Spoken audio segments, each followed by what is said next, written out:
പ്രിയപ്പെട്ടവരെ, എല്ലാവർക്കും സെക്കുലർ സാറ്റർഡേയിലേക്ക് സ്വാഗതം. ഈ ശനിയാഴ്ച നമ്മൾ സംസാരിക്കണമെന്ന് ഉദ്ദേശിക്കുന്നത് തീവ്രഗതിയാർജിക്കുന്ന നരേന്ദ്രമോദി സർക്കാരിൻ്റെ വർഗീയ അജണ്ടയെ ധ്രുവീകരണം ലക്ഷ്യം വെച്ചുള്ള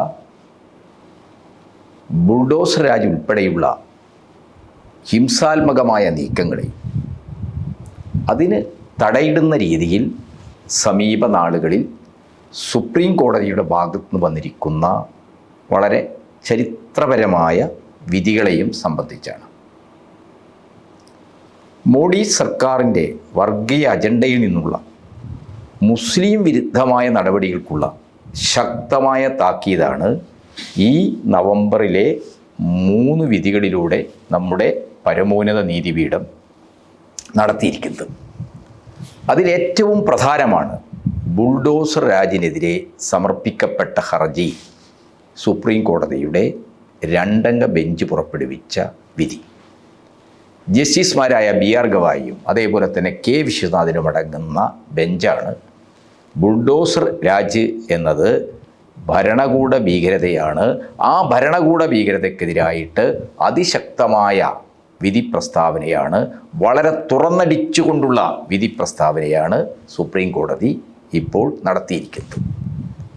അധികാര ദുർവിനിയോഗത്തിൻ്റെയും ദുരധികാര പ്രയോഗത്തിൻ്റെയും ഭീകരതയാണ് ബുൾഡോസർ രാജിലൂടെ രാജ്യത്ത് നടപ്പാക്കുന്നതെന്നായിരുന്നു കോടതിയുടെ നിരീക്ഷണം.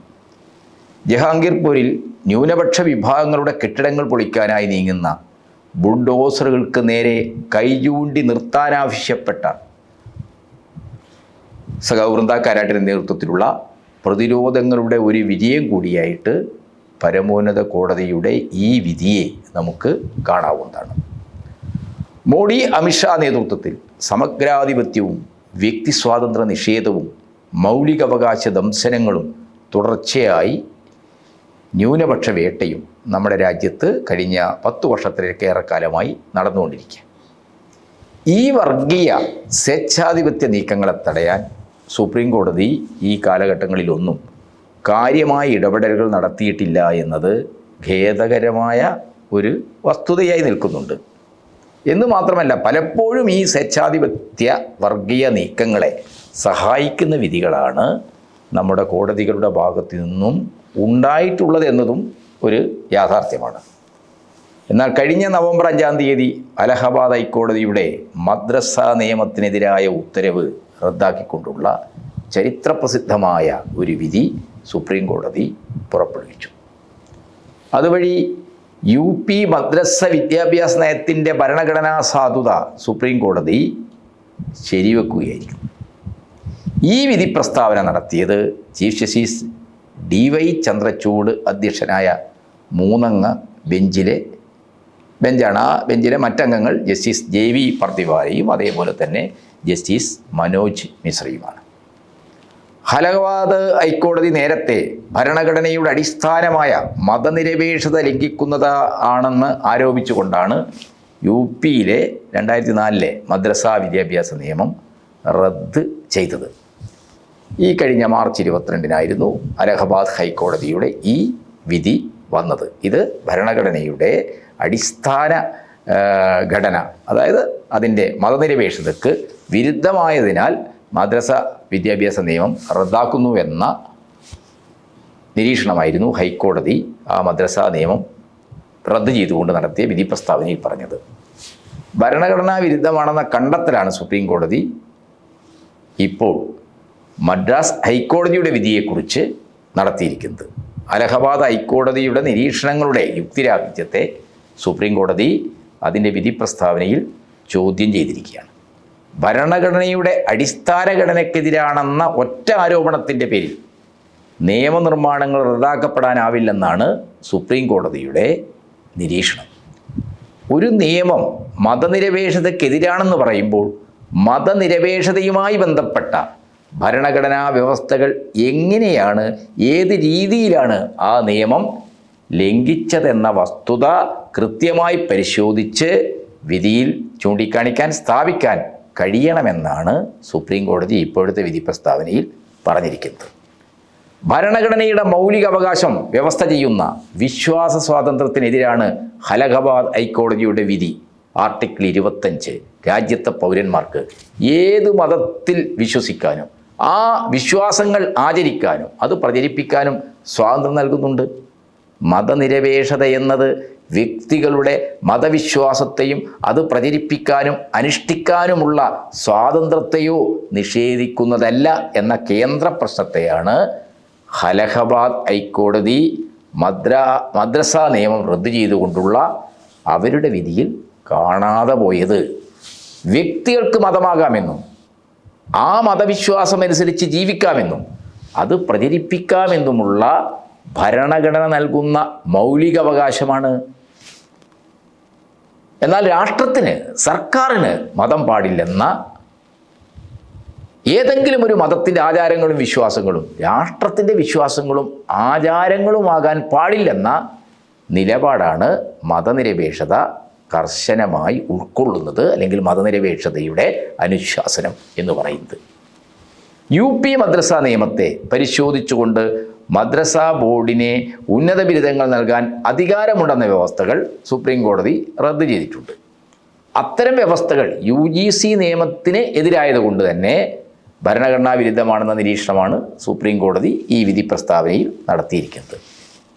വിദ്യാഭ്യാസ സ്ഥാപനങ്ങൾ നടത്താനുള്ള ന്യൂനപക്ഷങ്ങളുടെ അധികാരം, വിദ്യാഭ്യാസത്തിൻ്റെ നിലവാരമുറപ്പിക്കാനുള്ള സർക്കാരിൻ്റെ ഇടപെടലുകൾക്ക് മുകളിലാവാൻ പാടില്ലെന്ന വളരെ പ്രസക്തമായ നിരീക്ഷണവും സുപ്രീം കോടതി ഈ വിധി വഴി നടത്തിയിട്ടുണ്ട്. UP മദ്രസ നിയമം ഒറ്റയടിക്ക് റദ്ദാക്കിയതിനെ തുടർന്ന് ലക്ഷക്കണക്കിന് വിദ്യാർത്ഥികളും ആയിരക്കണക്കിന് അധ്യാപകരും പ്രതിസന്ധിയിലായി. UP മദ്രസ നിയമം റദ്ദാക്കിക്കൊണ്ടുള്ള വിധിയെ അനുകൂലിച്ച് നേരത്തെ ദേശീയ ബാലാവകാശ കമ്മീഷൻ എടുത്ത നിലപാടിനെ സുപ്രീം കോടതി ഈ വിധി പ്രസ്താവനയിൽ രൂക്ഷമായി വിമർശിക്കുകയും ചെയ്തിട്ടുണ്ട്. ഭരണഘടനയുടെ മൗലിക തത്വങ്ങളിൽ നിന്നും ന്യൂനപക്ഷാവകാശങ്ങളുടെ പരിരക്ഷാ വ്യവസ്ഥകളിൽ നിന്നും UP മദ്രസ നിയമത്തിന് സാധൂകരണം നൽകുകയാണ് സുപ്രീം കോടതി ഈ വിധിയിലൂടെ ചെയ്തിരിക്കുന്നത്. സംഘപരിവാറിൻ്റെ ഹിന്ദുത്വ അജണ്ടയിൽ നിന്നാണ് യോഗി ആദിത്യനാഥ് സർക്കാർ കഴിഞ്ഞ കുറേ കാലമായി 2004 മദ്രസാ നിയമത്തിനെതിരായി പ്രചരണം നടത്തിക്കൊണ്ടിരിക്കുന്നത്. അതിൻ്റെ തന്നെ ഒരു തുടർച്ചയിലാണ് അലഹബാദ് ഹൈക്കോടതിയിൽ നിന്ന് മദ്രസാ നിയമം റദ്ദാക്കിക്കൊണ്ടുള്ള വിധി വന്നത്. രാജ്യത്തെ മതനിരപേക്ഷ ശക്തികൾ ഹൈക്കോടതി വിധിക്കെതിരെ ശക്തമായ നിലപാടെടുത്ത് രംഗത്ത് വന്നു. ഇപ്പോൾ സുപ്രീം കോടതി ഭാഗത്തു നിന്നുമുണ്ടായ അലഹബാദ് ഹൈക്കോടതിയുടെ വിധി റദ്ദ് ചെയ്തുകൊണ്ടുള്ള നടപടി മതനിരപേക്ഷ ജനാധിപത്യ ശക്തികളുടെ വിജയമാണെന്ന് കാണണം. ഇനി മറ്റൊരു സുപ്രധാനമായ വിധി സുപ്രീം കോടതിയിൽ നിന്നുണ്ടായത് കഴിഞ്ഞ നവംബർ 6-നാണ്. അത് BJP സർക്കാരുകളുടെ ബുൾഡോസർ രാജിനെതിരായ വിധിയാണ്. റോഡ് വീതി കൂട്ടാനെന്ന പേരിൽ മഹാരാജഗഞ്ച് ജില്ലയിലെ മനോജ് തീവ്രവാൾ ആകാശിൻ്റെ വീട് അനധികൃതമായി പൊളിച്ചു മാറ്റിയെന്ന പരാതി പരിഗണിച്ച ചീഫ് ജസ്റ്റിസ് DY ചന്ദ്രചൂഡ് അധ്യക്ഷനായ ബെഞ്ച് ഉത്തർപ്രദേശിലെ യോഗി ആദിത്യനാഥ് ഭരണകൂടത്തിന് കീഴിൽ നടക്കുന്ന ബുൾഡോസർ രാജിനെതിരായിട്ട് ആഞ്ഞടിക്കുകയായിരുന്നു. രാമായണം ബുൾഡോസറുമായി കയറി വന്ന് എല്ലാം ഇടിച്ചു നിരത്താൻ കഴിയില്ലെന്ന് ഉത്തർപ്രദേശ് സർക്കാരിനെ സുപ്രീം കോടതി കർശനമായി താക്കീത് നൽകുന്നതായിരുന്നു ഈ വിധി. ഈ വിധിയുടെ ഒരു ഉള്ളടക്കം പ്രധാനമായി അതാണ്. നോട്ടീസ് നൽകാതെയും നടപടിക്രമങ്ങൾ പാലിക്കാതെയും അനധികൃതമായി വീട് പൊളിച്ചു മാറ്റിയതിന് UP സർക്കാർ 25 ലക്ഷം രൂപ നഷ്ടപരിഹാരമായി നൽകണമെന്നും സുപ്രീം കോടതി ഈ വിധി പറഞ്ഞിരിക്കുക. ഒരു നോട്ടീസ് പോലും നൽകാതെ സ്ഥലത്തെത്തി ലൗഡ് സ്പീക്കറിലൂടെ വീട് പൊളിക്കുകയാണെന്ന് വിളംബരം ചെയ്യുക, പിന്നാലെ ബുൾഡോസർ കയറ്റി വീട് പൊളിക്കുക. നിയമവ്യവസ്ഥ നിലനിൽക്കുന്ന ഏതെങ്കിലും ഒരു സമൂഹത്തിന് ഇത് അനുവദിക്കാനാവുമോ? തികച്ചും ഏകപക്ഷീയമായ ഇത്തരം നടപടികൾ പൂർണ്ണമായ നിയമരാഹിത്യമാണ്, നിയമാധീതമായ പ്രവർത്തനമാണ്. ഇതാണ് ജസ്റ്റിസ് JB പർദിവാല വിധി പ്രസ്താവനയിൽ ചൂണ്ടിക്കാട്ടിയിരിക്കുന്ന വളരെ പ്രധാനപ്പെട്ടൊരു കാര്യം. രാജ്യമെമ്പാടും ന്യൂനപക്ഷങ്ങൾക്കെതിരെ ബുൾഡോസർ രാജ് നടപ്പാക്കുകയാണ് മോഡി ഭരണത്തിന് കീഴിൽ.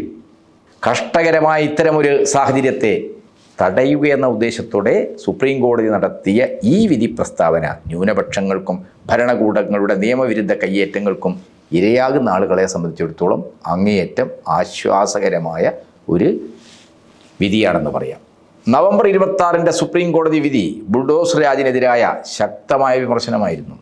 ഏതെങ്കിലും കേസുകളിൽ പ്രതികളോ ശിക്ഷിക്കപ്പെട്ടവരോ ആയ വ്യക്തികളുടെ വീടുകൾ അനധികൃത നിർമ്മാണം എന്ന പേരിൽ ഇടിച്ചു നിരത്തുന്നത് ഭരണകൂട ഭീകരതയെന്നാണ് സുപ്രീം കോടതി വിശേഷിപ്പിച്ചിട്ടുള്ളത്. കെട്ടിടങ്ങൾ ഇടിച്ചു നിരത്താൻ നിയമം അനുശാസിക്കുന്ന ചട്ടങ്ങൾ പാലിക്കേണ്ടതുണ്ട്. അത് ലംഘിച്ചുകൊണ്ടുള്ള എക്സിക്യൂട്ടീവിൻ്റെ തീരുമാനങ്ങൾ സ്വാഭാവിക നീതിയുടെ തത്വങ്ങൾക്ക് വിരുദ്ധമാണെന്നാണ് കോടതി ഈ വിധിയിലൂടെ നിരീക്ഷിച്ചിരിക്കുന്നത്. ഇങ്ങനെയൊക്കെ നിയമലംഘന പ്രവർത്തനം നടത്തുന്ന ഭരണാധികാരികൾക്ക് നേരെ ശക്തമായ നടപടി വേണമെന്നും വിധി അതിൻ്റെ പ്രസ്താവനയിൽ പറയുന്നു. അധികാര ദുർവിനിയോഗത്തിലൂടെ നടത്തുന്ന ഇടിച്ചു നിരത്തലിന് ഉത്തരവ് നൽകുന്ന ഉദ്യോഗസ്ഥരിൽ നിന്ന് പിഴ ഈടാക്കണമെന്നും കോടതി നിരീക്ഷിച്ചിട്ടുണ്ട്. പാർപ്പിടം പൗരൻ്റെ മൗലിക അവകാശമാണെന്നും പ്രതിയോ കുറ്റവാളികളോ ആയ വ്യക്തി മാത്രമല്ല അവരുടെ കുടുംബം മുഴുവനും ഇടിച്ചു നിരത്തലിൻ്റെ ഇരകളാകുമെന്നും കോടതി വിധിയിൽ പറയുന്നു. രാജ്യത്തൊട്ടാകെ മോഡി സർക്കാർ മൂന്നാം തവണയും ഭരണത്തിൽ വന്നതിന് ശേഷം വർഗീയ ധ്രുവീകരണം ലക്ഷ്യം വെച്ചുള്ള അക്രമോത്സുകമായ നടപടികളാണ് സംഭവിച്ചുകൊണ്ടിരിക്കുന്നത്. BJP ഭരിക്കുന്ന പല സംസ്ഥാനങ്ങളിലും മുസ്ലിം വിരുദ്ധ പ്രവർത്തനങ്ങൾ ഹിന്ദുത്വ ശക്തികൾ ശക്തമാക്കിയിരിക്കുകയാണ്. കൻവാർ യാത്ര നടത്തുന്ന വീതിയുടെ ഇരുവശത്തുമുള്ള കച്ചവടക്കാർ തങ്ങളുടെ കടകൾക്ക് മുമ്പിൽ പേരെഴുതി പ്രദർശിപ്പിക്കണമെന്ന് ഉത്തർപ്രദേശിലെയും ഉത്തരാഖണ്ഡിലെയും സംസ്ഥാന സർക്കാരുകൾ ഉത്തരവിറക്കിയിരുന്നു. മുസ്ലിങ്ങളായ കട ഉടമസ്ഥരെ ലക്ഷ്യമിട്ട ഈ ഉത്തരവുകൾ സുപ്രീം കോടതി സ്റ്റേ ചെയ്യുകയാണ് ഉണ്ടായത്.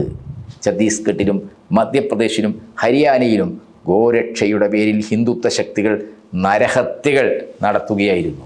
ഹിമാചൽ പ്രദേശിലെ ഷിംലയിലെ ഒരു പള്ളി അനധികൃത നിർമ്മാണം ആണെന്ന പേരിൽ ഹിന്ദുത്വ ശക്തികൾ അതിനെതിരായി പ്രചരണം നടത്തുകയും കടുത്ത വർഗീയ വിദ്വേഷം പടർത്തുകയും ചെയ്തു. ഇത് ഷിംലയിൽ അപകടകരമായൊരു സ്ഥിതിവിശേഷം സംജാതമാക്കി. രാജ്യത്തൊട്ടാകെ ആരാധനാലയങ്ങളെ ചൊല്ലിയുള്ള തർക്കങ്ങൾ വർഗീയ വിഭജനത്തിനായി ഉയർത്തിക്കൊണ്ടുവരാനുള്ള ശ്രമങ്ങളാണ് ഇപ്പോൾ നടന്നുകൊണ്ടിരിക്കുന്നത്. ഉത്തരാഖണ്ഡിൽ മുസ്ലിങ്ങളായ കച്ചവടക്കാരെ ബഹിഷ്കരിക്കണമെന്ന പ്രചാരണം നടക്കുന്നു. ചില ഗ്രാമങ്ങളിൽ പൊതുവഴിയിൽ മുസ്ലിങ്ങളെ പ്രവേശിപ്പിക്കരുതെന്ന ബോർഡുകൾ വെക്കുന്നു. ഉത്തർപ്രദേശ് ഗവൺമെൻറ് നിയമവിരുദ്ധ മതപരിവർത്തന ഭേദഗതി നിയമം 2024 കൊണ്ടുവരികയും വ്യത്യസ്ത മതക്കാർ തമ്മിലുള്ള മിശ്രവിവാഹങ്ങളെ എതിർക്കുകയും അതിനുള്ള ശിക്ഷാകാലാവധി 10 വർഷം എന്നതിൽ നിന്ന് ജീവപര്യന്തത്തിലേക്ക് വർദ്ധിപ്പിക്കുകയും ചെയ്തിരിക്കുന്നു. ആസാമിൽ മുസ്ലിങ്ങളും ഹിന്ദുക്കളും തമ്മിൽ ഭൂമി കച്ചവടം നടത്തുന്നതിനെ തടയുന്ന നിയമം കൊണ്ടുവരാൻ നോക്കുന്നു. ലാൻഡ് ജിഹാദ് എന്നാണ് ഇതിനെ വിശേഷിപ്പിക്കപ്പെടുന്നത്. മുഖ്യമന്ത്രിയുടെ അനുമതിയില്ലാതെ മുസ്ലിങ്ങളും ഹിന്ദുക്കളും തമ്മിൽ ഭൂമി കൈമാറ്റം ചെയ്യാൻ പാടില്ലെന്ന നിയമമാണ് കൊണ്ടുവരാൻ പോകുന്നത്. ആസാം മുഖ്യമന്ത്രി ഹേമന്ത് ബിശ്വ ശർമ്മ UPയിലെ പോലെ മിശ്രവിവാഹത്തിന് ലവ് ജിഹാദ് എന്ന് പേരിട്ട് നിരോധിക്കുന്നതിനും അങ്ങനെ വിവാഹം ചെയ്യുന്നവരെ ജയിലടക്കുന്നതിനുമുള്ള നിയമം കൊണ്ടുവരാനാണ് നോക്കുന്നത്. ഹേമന്ത് ബിശ്വ ശർമ്മ എല്ലാ പരിധികളും ലംഘിക്കുകയും മുസ്ലിങ്ങളെ ലക്ഷ്യമിട്ടുകൊണ്ട് വിദേശികൾ എന്ന പ്രകോപനപരമായ പ്രസ്താവനകൾ നടത്തുകയും ചെയ്യുന്ന അവസ്ഥയാണുള്ളത്. മതപരമായ ധ്രുവീകരണം ശക്തിപ്പെടുത്തുന്നതിനും മുസ്ലിങ്ങളെ കുറ്റപ്പെടുത്തുകയെന്ന RSS BJP തന്ത്രം എല്ലായിടങ്ങളിലും പരീക്ഷിക്കപ്പെടുകയാണ്. ആന്ധ്രാപ്രദേശിലെ തിരുപ്പതി ക്ഷേത്രത്തിലെ ലഡു നിർമ്മാണത്തിൽ നെയ്ക്ക് പകരം മൃഗക്കൊഴുപ്പുമായം ചേർത്തുപയോഗിച്ചു എന്നത് ഒരു വർഗീയ വിഷയമാക്കി മാറ്റാനാണ് BJPയും NDAയിലെ ഘടകകക്ഷികളും ശ്രമിച്ചത്. അങ്ങേയറ്റം അപലപനീയമായ നീക്കമാണ് BJP, TDP, ജനസേവ തുടങ്ങിയ NDA പാർട്ടികൾ നടത്തിയത്. തിരുപ്പതി ക്ഷേത്രത്തിലെ ലഡു പ്രശ്നത്തെ കടുത്ത വർഗീയവൽക്കരണത്തിനും അതുവഴി ഭൂരിപക്ഷ സാമുദായിക ധ്രുവീകരണത്തിനും ഉപയോഗിക്കുക എന്ന തന്ത്രമാണ് BJP പരീക്ഷിച്ചത്. രാജ്യത്താകെ ന്യൂനപക്ഷ വിഭാഗങ്ങൾക്കായി കടന്നാക്രമണങ്ങൾ ശക്തിപ്പെടുത്തി ഭൂരിപക്ഷ ധ്രുവീകരണം ഉണ്ടാക്കാനുള്ള ധ്രുവീകരണത്തിൻ്റെതായ വർഗീയതയുടേതായ ഒരു പൊളിറ്റിക്സ് മൂന്നാം മോഡി സർക്കാർ തീവ്രഗതിയിൽ മുന്നോട്ട് കൊണ്ടുപോവുകയാണ്. തൽക്കാലം ഈ വിഷയം ഇവിടെ അവസാനിപ്പിക്കാം. അടുത്ത ആഴ്ച മറ്റൊരു വിഷയം നമുക്ക് ചർച്ച ചെയ്യാം.